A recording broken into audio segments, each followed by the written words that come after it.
ஐயா வணக்கம் ஐயா. வணக்கம் சார். நீங்கள் இப்போ நாட்டுப்புற கலையை பற்றி என்ன நினைக்கிறீங்க? நாட்டுப்புற கலைன்னா இப்போ வில்லேஜஸில் இருக்கிற அந்த ட்ரெடிஷ்னல் அந்த ஃபெஸ்டிவல் ட்ரெடிஷ்னல் கலாச்சாரம் தான் நாட்டுப்புற கலை. அதில் வில்லேஜஸில் வந்து நிறைய பேருக்கு வந்து அந்த பழைய டான்ஸு, பழைய அந்த மியூசிக், அந்த இதெல்லாம் வந்து அவங்க பாடி வந்து மற்றவங்கள வந்து சந்தோஷப்படுத்துவாங்க. நீங்கள் எப்போ லாஸ்ட்டாக பார்த்துருப்பீங்க இது? நான் வந்து ஒரு 25 இயர்ஸ் பேக் பார்த்தேன். சரி, நீங்கள் கிராமமேவா இல்லை சென்னையேவா? நான் கிராமத்துலேருந்து தான் சென்னைக்கு வந்திருக்கேன். நீங்கள் பார்த்தது என்ன மாதிரி கலையை பார்த்தீங்க ஐயா? இப்போ இந்த ஜானபதம்னு சொல்லுவாங்க தெரியுமா? ஜானபதம். ஜானபதம். சரி.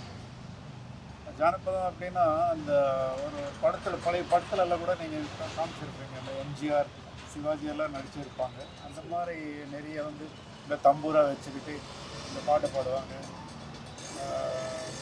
ஹரிகதா கானம்னு சொல்லுவாங்க. அடுத்தது வந்து ஒரு இப்போது லேட்டஸ்ட்டாக வந்து சில படத்தில் கூட பழைய நாட்டுப்புற பாட்டெல்லாம் வந்து வச்சு இப்போ வந்து அந்த படமெல்லாம் எடுக்கிறாங்க.